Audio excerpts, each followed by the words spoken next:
21 rue du Chalet, à Belleville. Et on a les plaisirs de recevoir Jade Vernier. Oui, enchantée. Et Hortense Geoffrey, qui devait être là avec nous, Hortense, et qu'on a eu, voilà, elle a eu un petit... un petit problème de Covid. Un petit inconvénient, mais bon, c'est normal dans ces temps-ci, mais heureusement, tu es à distance. Donc, les outils numériques nous permettent d'être voilà, en dialogue avec vous et avec pas mal de monde. On a le plaisir de présenter aujourd'hui donc votre tout nouveau livre, je pense les premiers, donc que vous avez nommé Colombienne. Donc on va aborder cette question, les présenter, que vous nous racontiez un peu tous les parcours qui vous a amené à l'avoir aujourd'hui entre vos mains et entre nos mains. Tous ceux qui veulent peuvent les trouver à la librairie à partir d'aujourd'hui et en présence, heureusement, de Jade, qui sera là aussi pour faire des petites signatures et tout ça. Donc, je vous propose qu'on fasse une quarantaine de minutes de rencontre. Pour ceux qui sont à distance, vous pouvez poser des questions par les chats. On verra si dans les dernières 10 minutes, on peut vous faire remonter les questions en live ou par écrit. Nous avons Fred aussi ici, mais derrière caméra, qui nous assiste dans la technique. Donc, il est là, il est attentif à vos commentaires.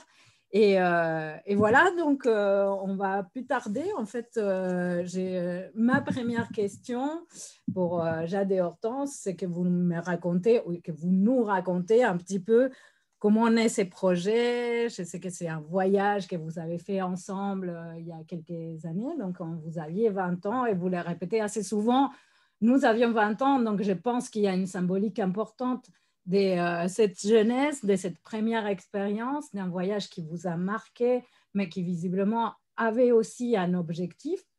Je pense que les projets, il était sûrement chez vous déjà un peu en partant, mais qui a pris corps avec ces rencontres que vous transmettez dans ces 20 portraits et qui nous parlent beaucoup de la situation colombienne aujourd'hui, de l'histoire, du vécu de ces femmes. Donc, on va aborder toutes ces questions. Donc, si tu veux commencer, Jade, par nous raconter, et bien sûr, Hortense, après, tu rentreras dans la discussion. On ne va pas se superposer. Très bien, bah merci beaucoup. On est super contente de vous présenter ce livre qui est quand même le fruit d'un travail de 2 années, même 2 années et demie maintenant, avec Hortense. C'est un livre qui regroupe 20 témoignages de femmes colombiennes qu'on a rencontrées, qui sont toutes différentes les unes des autres, tant par leur zone géographique, que leur métier, que leur âge, que leurs convictions, opinions politiques. Et on a décidé de les rencontrer en 2018 et en 2019 quand on vivait à Bogota, parce qu'on s'est rendu compte qu'en Colombie, les femmes étaient à la fois sous-représentées et invisibilisées dans l'espace médiatique. Et pourtant, nous, dans notre quotidien, on voyait plein de femmes absolument incroyables qui nous inspiraient. Et donc, on a décidé d'aller prendre micro et caméra un peu comme prétexte pour aller poser toutes nos questions. Donc, voilà, Hortense, comment ce projet a commencé? C'est une histoire assez courte. En fait, avec Jade, on mangeait souvent le midi ensemble dans le même restaurant. Et un jour, on s'est dit, mais en fait, moi, j'ai trouvé le profil d'une femme, la première qu'on a interviewée, qui est Diana, dans le livre. Et je lui ai dit, écoute, je trouverais ça génial qu'on aille voir un peu ces femmes qui portent des projets sociaux, environnementaux et tout ça. Ça pourrait être génial qu'on commence comme ça. Du coup, on y allait ensemble. Et Jade m'a dit, moi, j'aimerais bien rajouter une note hyper artistique à ce projet-là. Et on a commencé comme ça. Et puis, de fil en aiguille, à chaque fois, les gens nous renvoyaient vers une autre femme, nous disaient, ah, mais il faut absolument que tu ailles voir celle-ci. On a commencé à avoir tellement de contenu qu'on s'est dit, bah, allez, on lance un site. Et ensuite, c'est devenu un livre. Mais ça, Jade, je te laisse raconter comment ça s'est fait, parce qu'on n'a pas spontanément, au début, on ne pensait pas du tout faire un livre. C'est venu vraiment au fur et à mesure. Et on ne s'attendait pas, en fait, au début, en lançant le projet de finir voilà, avec vous à la librairie Carigno, c'était pas du tout ce qui était prévu à la base, quoi.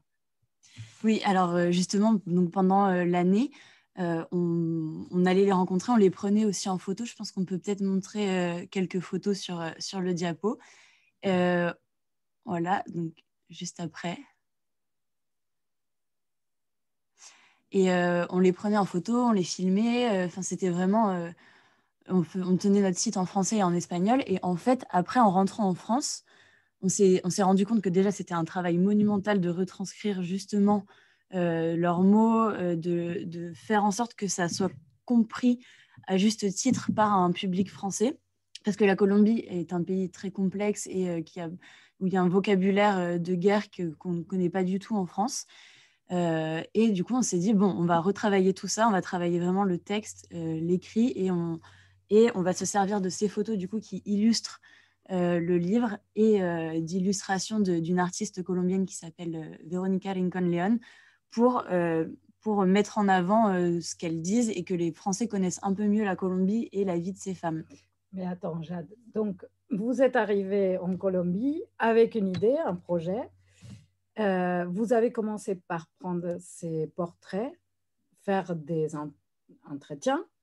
Et donc, Diana était la première. Et donc, ces projets s'est construit et il a pris un peu son architecture au fur et à mesure. Au début, c'était vraiment une rencontre, un témoignage, une photo. Et en fait, au fur et à mesure que vous avez tiré les fils, cela a pris les structures d'un site web. C'est bien ça que tu racontes? Ouais, exactement. Et même en arrivant en Colombie, on n'avait pas du tout ce projet au début.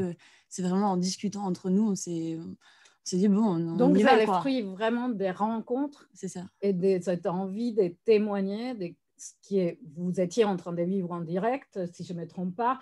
Donc, cette rencontre avec la population, ça rendait un peu la Colombie et ses territoires et ses pays réels, et avec toutes ces figures des femmes, un peu invisibilisées depuis en distance, mais très réelles et très concrètes à ces moments-là, non? C'est bien ça, Hortense? C'est ça. En fait, quand on est arrivé, on n'avait pas du tout cette idée, mais elle est née très vite sur place parce que, comme disait Jade, en fait, on a eu envie de creuser et d'aller beaucoup plus loin. On sentait qu'il y avait quelque chose de très fort derrière, mais que c'est pas évident de poser parfois des questions qui sont sensibles ou qui sont difficiles sans avoir, entre guillemets, une raison toujours valable. Et là, en fait, pour nous, ça nous a facilité parce qu'on avait une sorte de prétexte pour pouvoir justement aller au fond des choses et des sujets. Et je pense que c'est un peu comme ça que c'est né au départ. Et en fait, aussi, parce ce qui est que c'est intéressant, pas facile. Je veux dire, vous avez rencontré quand même des femmes politiques, des femmes qui ont des engagements militants très forts. Vous aviez 20 ans, vous veniez de France, mais dès là, à pouvoir se planter en face de quelqu'un comme ça et lui demander un peu son parcours et sa vie, ça ne doit pas être tout à fait évident, non?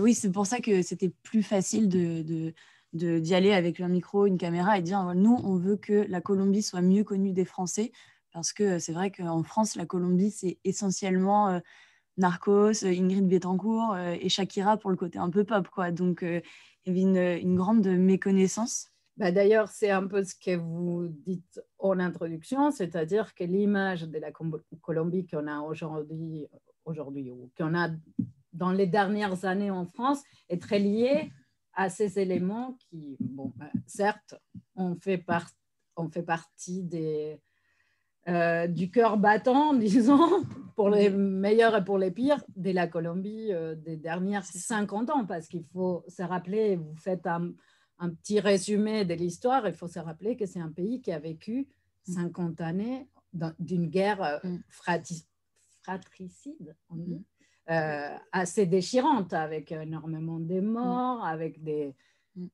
blessures aussi au sein de toutes les familles, non? J'imagine que ça, c'est présent dans tous les récits. Oui, c'est ça qui est aussi intéressant avec la Colombie, c'est que l'histoire du pays est omniprésente dans la vie des personnes, dans les trajectoires individuelles. Et c'est-à-dire que chaque femme, nous, on allait la voir parce qu'elle nous inspirait, parce qu'elle faisait quelque chose qu'on trouvait honorable pour leur pays.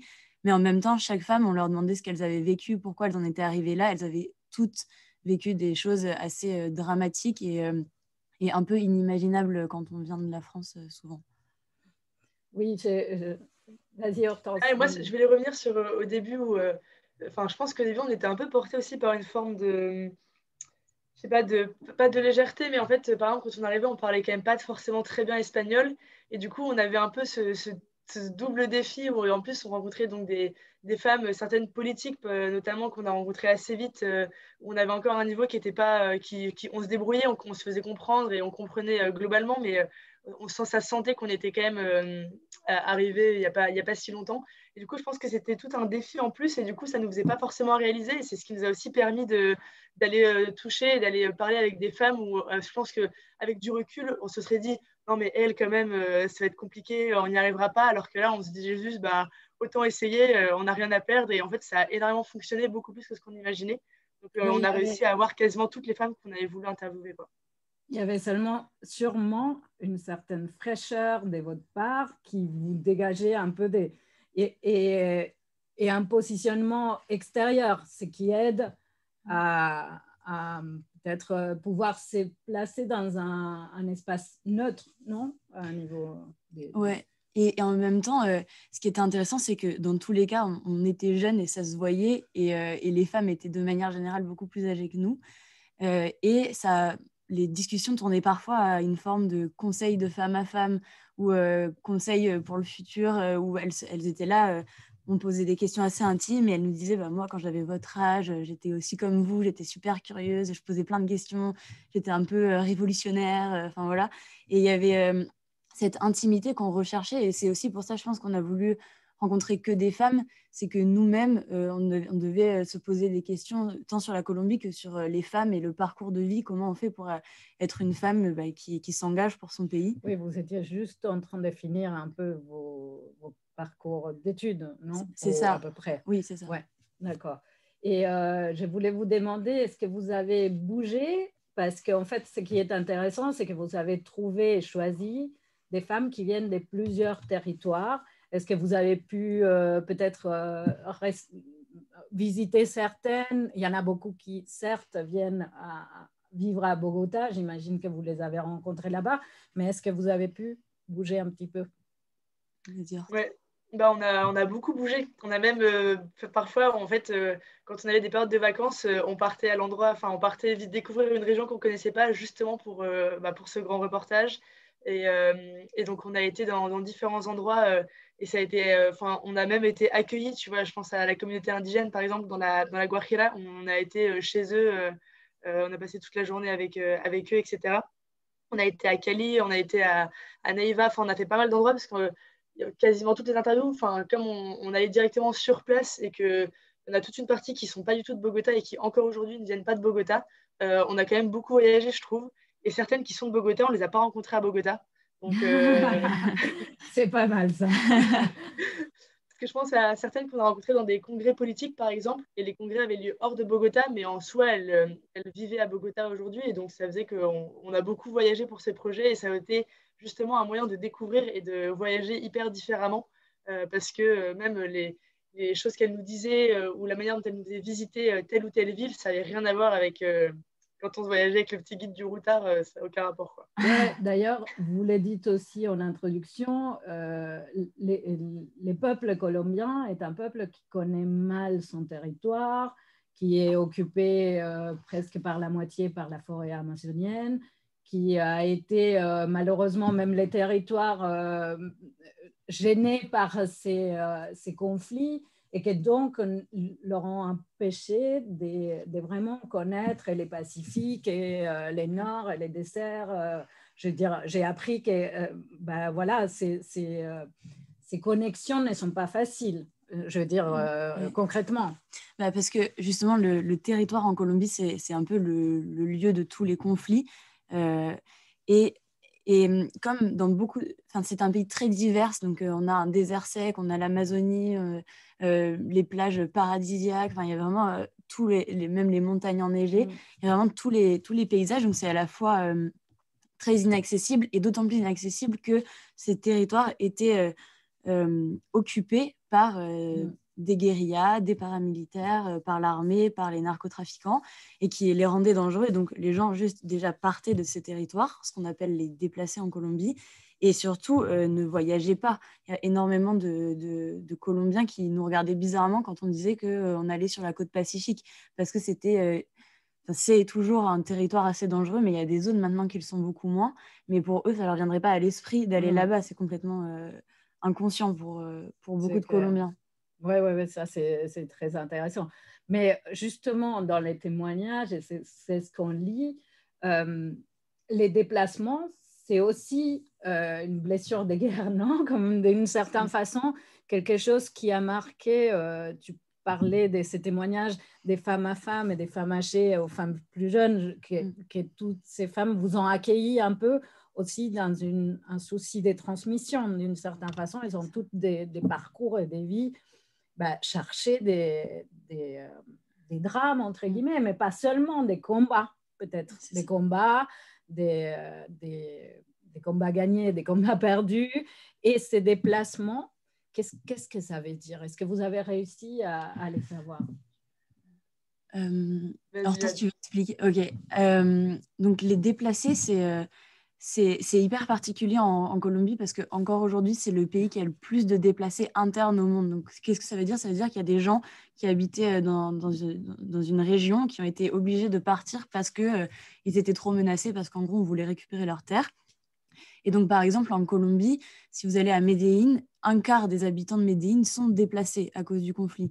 Donc ça, c'est absolument monumental comme mouvement de population. Et de manière générale, dans les villes, les quartiers très pauvres sont habités par des gens qui sont déplacés du conflit, ce qui crée énormément de problèmes parce que ces personnes-là, souvent, sont des paysans initialement, donc déjà très pauvres, et ils ont des compétences paysannes, ils arrivent en ville et ils se retrouvent à devoir vendre en gros des cacahuètes dans la rue, et c'est hyper compliqué. Et c'est en fait pour comprendre le conflit colombien, il faut aussi comprendre les victimes et les types de violences qu'ils ont subies. Il n'y a pas seulement les meurtres, les homicides, il y a les déplacés, les enlèvements, les viols de population.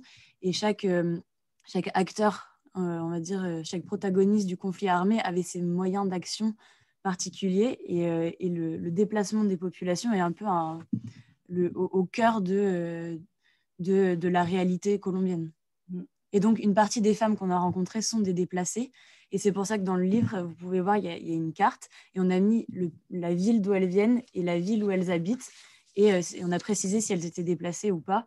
Et bon, voilà, il y en a beaucoup. Ça, c'est bien et ça aide beaucoup aux lecteurs à se situer et à voir l'étendue aussi. Donc, ce que tu dis, Jade, c'est que ces déplacés, ils se sont souvent sont venus des campagnes et se sont regroupés en ville. Et en ville, c'est ces périphéries ou ces quartiers pauvres qui accueillent tous ces gens qui, en même temps, sur les espaces urbains, n'ont pas vraiment des lieux. Mais d'ailleurs, j'aimerais bien, pour rentrer dans les profils, vous dire que l'histoire alors que je retrouve son nom, de celle qui a ouvert la ferme urbaine. Rosita. Ah ben, ouais, tout à fait. Rosita Evelia Poveda. C'est une des profils les plus touchants parce que c'est en effet une femme qui vient d'une famille paysanne et qui a été déplacée et qui finalement a trouvé les moyens dans une ville d'ouvrir un espace de semences, et elle défend les graines comme héritage. C'est vraiment hyper touchant. Peut-être que Hortense, tu peux raconter l'anecdote sur notre rencontre avec Rosita et la ferme.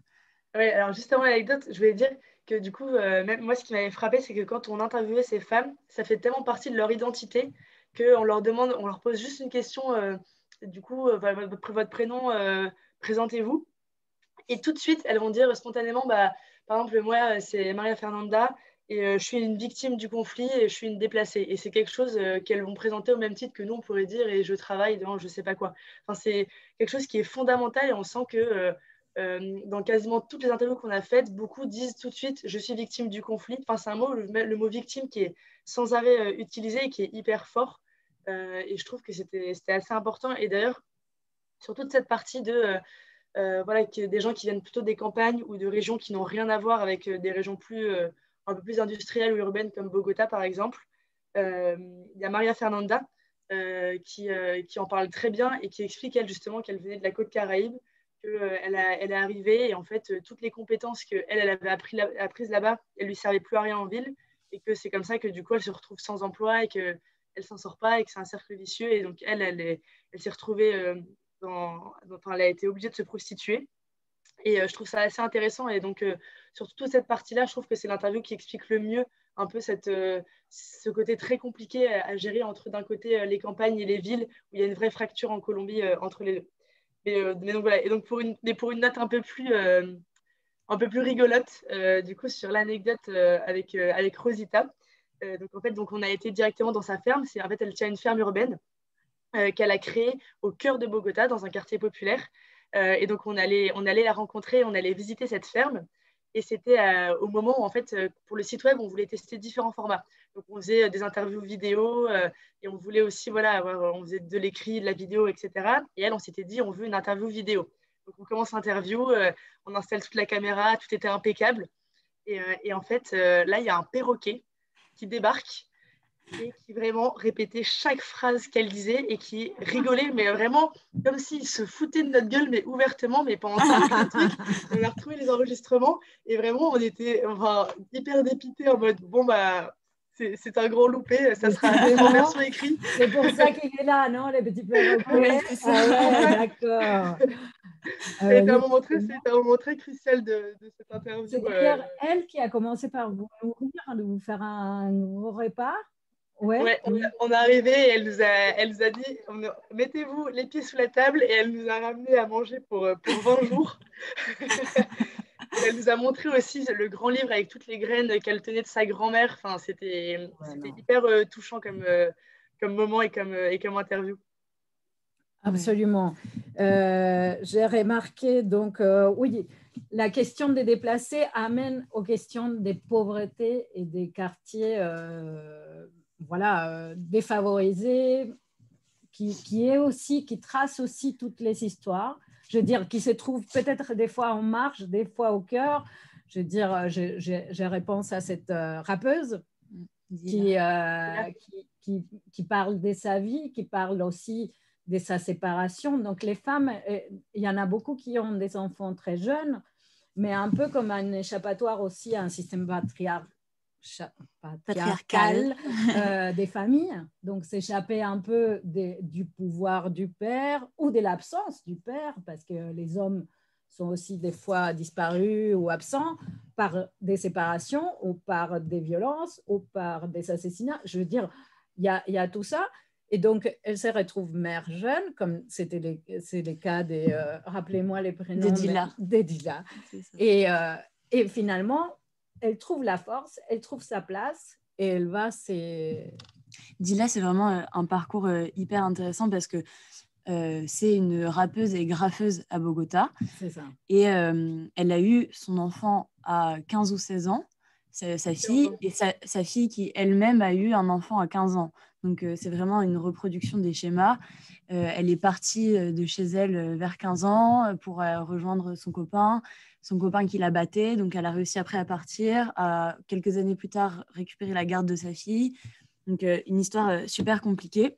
Et en même temps, Dila, elle a un peu trouvé une échappatoire une fois qu'elle s'est libérée de l'emprise de cet homme et d'affirmer sa personnalité. Elle a vraiment une culture rap. Elle s'est mise dans le graphe. Et le graphe, c'est hyper intéressant à Bogota parce que toute la ville est recouverte de graphes. Il y en a vraiment beaucoup.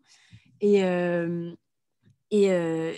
du coup, on s'est retrouvés pour rencontrer Dila à une table ronde des graffeuses de Bogota. Donc, c'était hyper intéressant. C'était la nuit, comment elle s'organisait pour prendre l'espace public ou pour candidater à des subventions pour avoir le droit de prendre un mur et tout.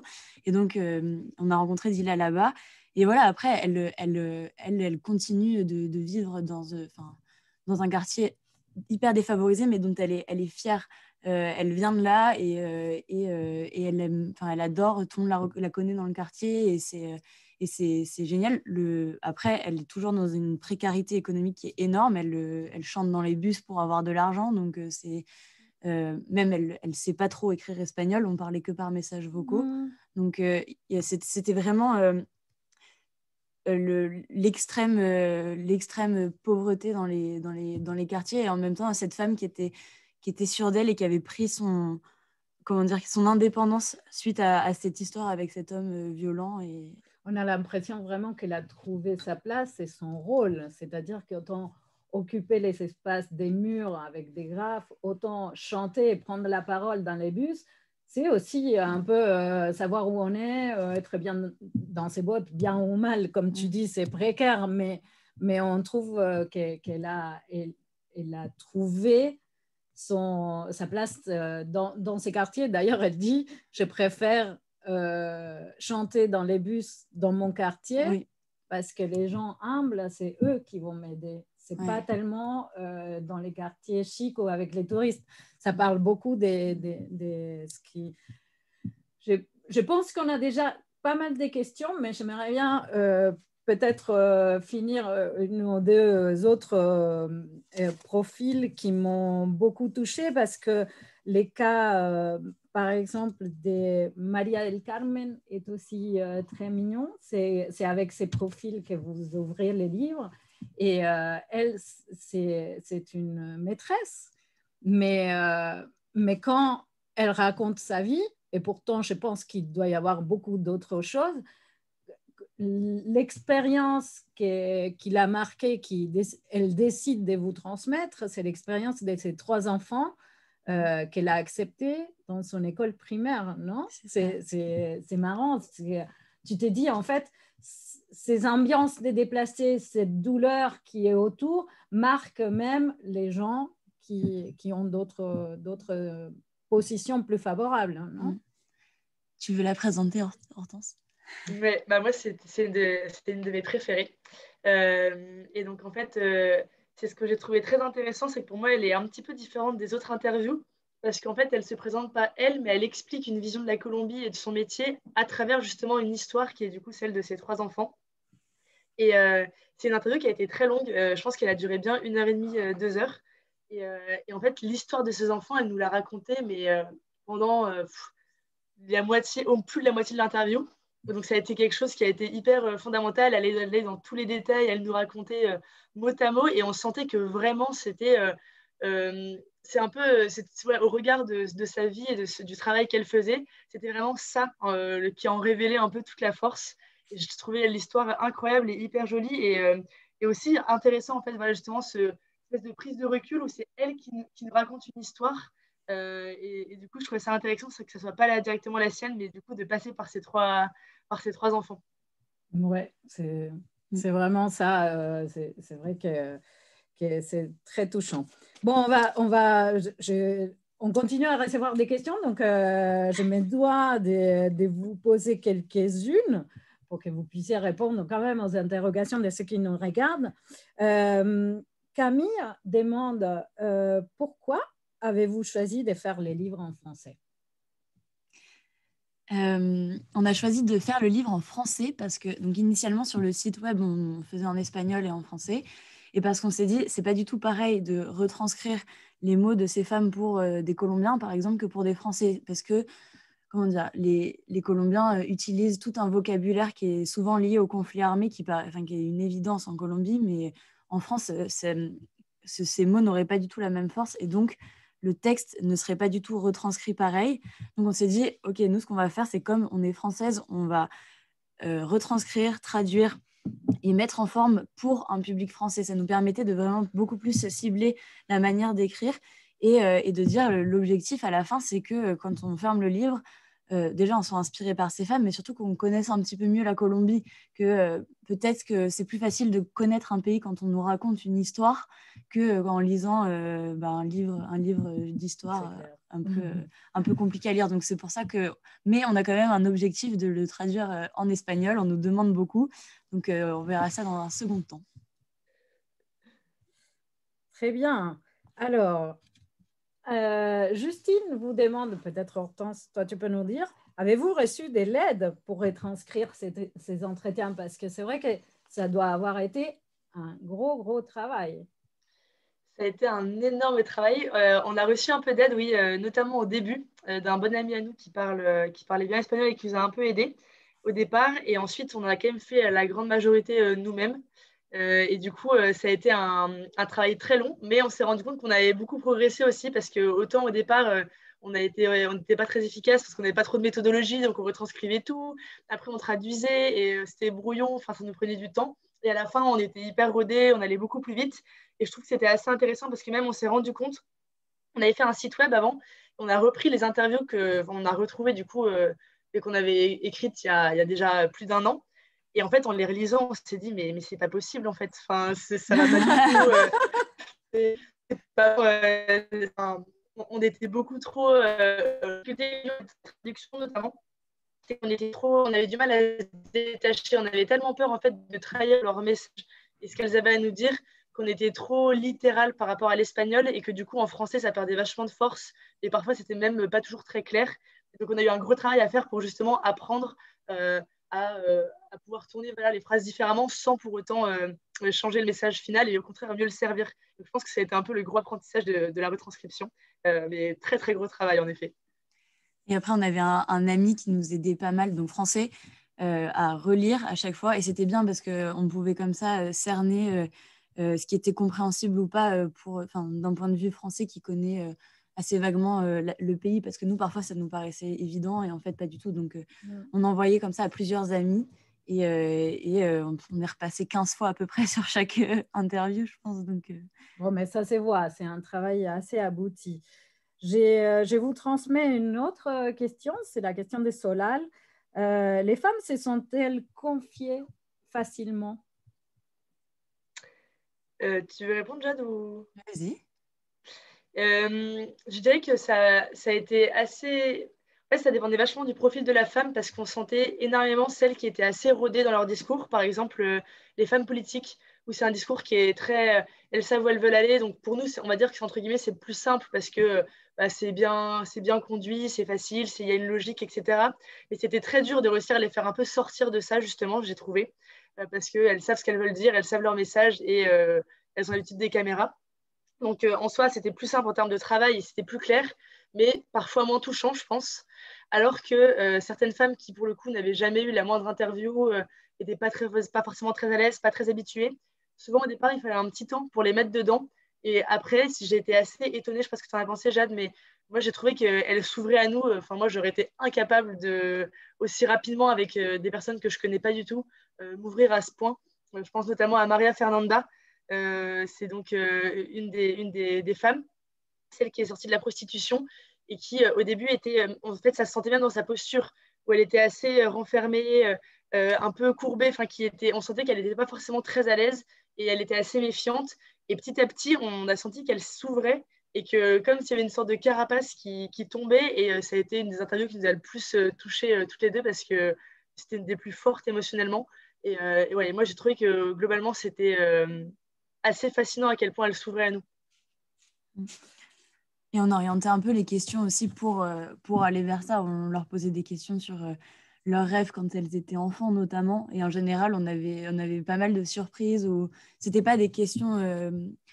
le début de l'interview, les 20 premières minutes, c'était vraiment en gros leur projet, qu'est-ce qui les anime en ce moment et tout. Et ensuite, c'était plutôt des questions personnelles. Et du coup, parfois, on dérivait vers des anecdotes incroyables. Donc, c'est comme ça un peu qu'on arrivait à leur tirer des informations. Oui, parce que ce qui se remarque aussi, et qui, après la lecture du livre, c'est que la Colombie aujourd'hui se trouve dans un moment particulier, dans le désir de construire une paix, c'est-à-dire de passer à autre chose, de trouver des positionnements qui ne sont pas ceux du conflit, mais plutôt de la reconstruction. Est-ce que le fait de venir demander aux femmes quelle est votre position, qui vous voulez être, qu'est-ce que vous avez vécu, vers où on va, et était justement très pertinente et très bien trouvée aujourd'hui en Bolivie, Colombie, pardon, désolée. Oui, mais justement, il y avait une question qu'on leur posait tout le temps à la fin, qui était quel est ton rêve pour la Colombie?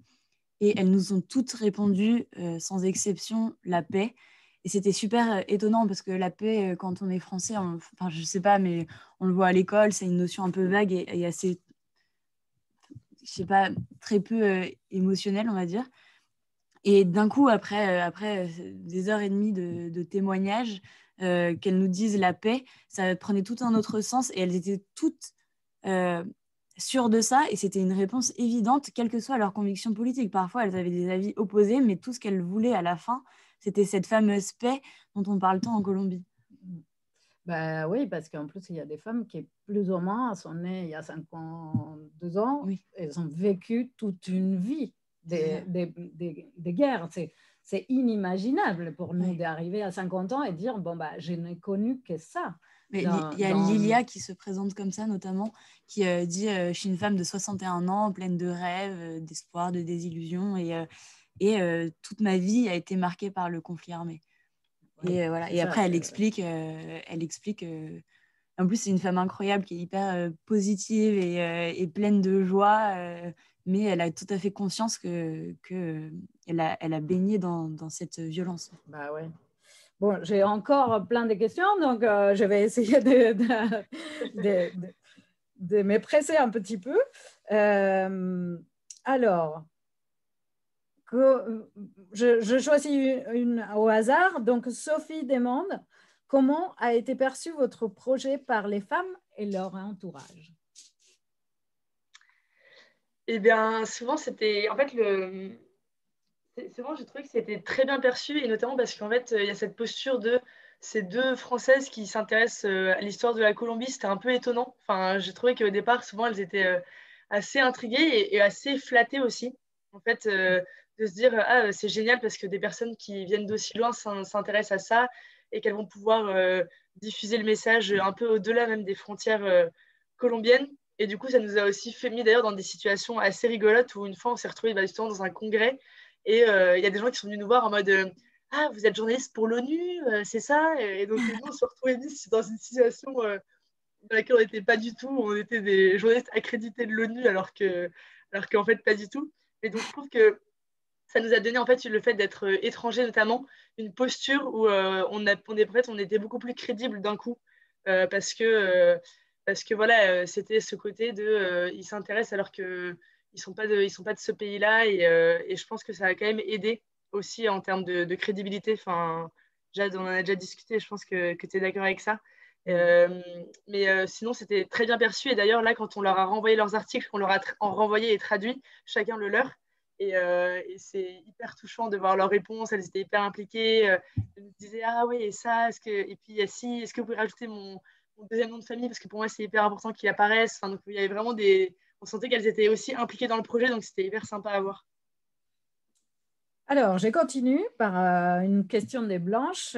Donc, y a-t-il des entretiens que vous avez réalisés et que vous n'avez pas pu retranscrire ou que vous avez choisi de ne pas retranscrire? La question qui fâche.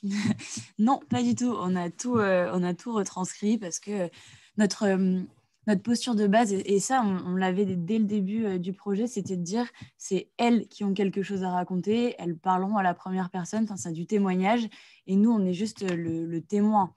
Et on n'intervient pas, on ne met pas de jugement, on ne commente pas ce qu'elles ont à dire.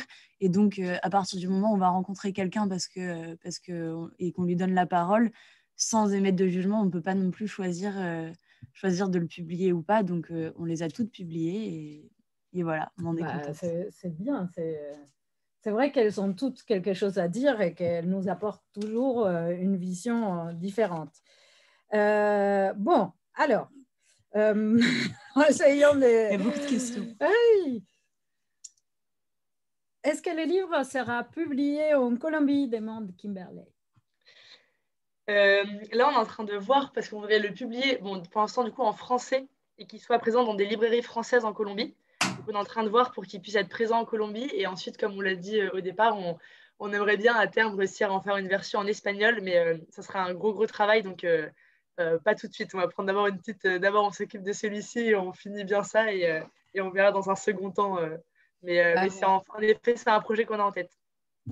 C'est justement quelque chose que je voulais dire pour nous rapprocher de la fin parce qu'il nous reste 5 minutes. De toute façon, cette discussion qui a été vraiment super et qu'on pourrait continuer pendant longtemps va se clôturer ici. Elle restera enregistrée et disponible dans nos chaînes YouTube. Mais finalement, c'est un gros travail aussi que vous avez fait d'arriver jusqu'à la publication. Je trouve que l'ouvrage est super bien édité, imprimé, illustré, certes aussi. Mais donc, peut-être que vous vous rendez compte ou pas de ces parcours, qui est un parcours aussi des forces et des convictions d'arriver jusqu'à l'instance de la publication et que vous soyez ici aujourd'hui dans une librairie en France avec ces 20 femmes derrière vous et tous ces travaux. C'est vrai qu'on n'avait pas du tout prévu ça. Donc, en fait, même quand on a commencé à retranscrire et à se dire on va faire de l'écrit, c'était presque pour nous et on n'avait pas spécialement d'objectif de maison d'édition initialement, mais on s'est dit en vrai, on a un travail qu'on a fourni en Colombie, il faut qu'on en fasse quelque chose, qu'on ne peut pas le laisser dans un ordinateur comme ça. Et après, à partir du moment où on s'est dit, bon, quitte à avoir quelque chose, autant essayer d'aller, de demander une maison d'édition. Ça a été pas mal parce que ça nous a forcé à vraiment être exigeantes dans le travail et dans les relectures et donc, pour nous, c'était un apprentissage du début à la fin. Et ça reste un apprentissage parce que, que ce soit la gestion de la caméra, du micro, créer un site internet, gérer une interview dans une langue étrangère, démarcher des gens, ensuite l'écrire, envoyer aux maisons d'édition, comprendre comment le monde de l'édition fonctionne, c'était un peu improbable dans le sens où je sais pas, on se projetait pas là-dedans, mais pour nous c'est une belle histoire, surtout pour nous deux. On est contente de l'avoir fait ensemble. Mais en plus, je pense qu'on s'est rejoint dans quelque chose que tu as dit, Jade, et que c'est sûr, Hortense, elle est d'accord. Il y a dans la littérature et dans les livres une façon d'apprendre les mondes à travers les histoires qui est très sensible, très, très émouvant. Et ici, justement, c'est ce qu'on défend depuis la librairie et c'est pour ça qu'on présente aussi les auteurs latino-américains en espagnol et en français. C'est-à-dire que dans les récits littéraires, autant que dans des livres plus de témoignages, on apprend les mondes et d'ailleurs les territoires colombiens comme d'autres par l'expérience. Et voilà, je pense que je vais finir avec une petite question que je trouve très mignonne. Moïda, qui demande, est-ce que c'est le début d'une rencontre des femmes dans les mondes? Est-ce que vous avez envie de continuer par d'autres rencontres? On a d'autres projets en tête, ouais, donc possiblement ça pourrait être le cas. Et surtout, en fait, on avait pensé, par exemple, en revenant en France, que ça serait génial de retrouver justement des Colombiennes qui sont ici en Europe, par exemple, et qui aussi défendent des projets et aller à leur rencontre. Donc, on avait plein d'autres idées de rencontres de femmes. Et puis, c'était une telle expérience que ça serait un truc à refaire. Ben oui, c'est vrai qu'il y en a beaucoup. Bon, merci Hortense. Jade, toi, tu restes avec nous. Tu es là cet après-midi à la librairie. Pour ceux qui veulent très vite venir découvrir les livres, on est là jusqu'à 18h et cet après-midi, tu seras là aussi pour signer, pour répondre à d'autres questions. On n'a pas pu toutes les poser. Mais en tout cas, merci. Ça a été un plaisir de découvrir votre livre, votre expérience et voilà. Merci à tout le monde. Et je vois qu'il y a beaucoup de questions auxquelles on n'a pas pu répondre. Si certains veulent nous écrire ou quoi que ce soit, vous pouvez passer voir Jade à la librairie. Mais voilà. Bon. Merci. À bientôt. Ciao. Merci beaucoup.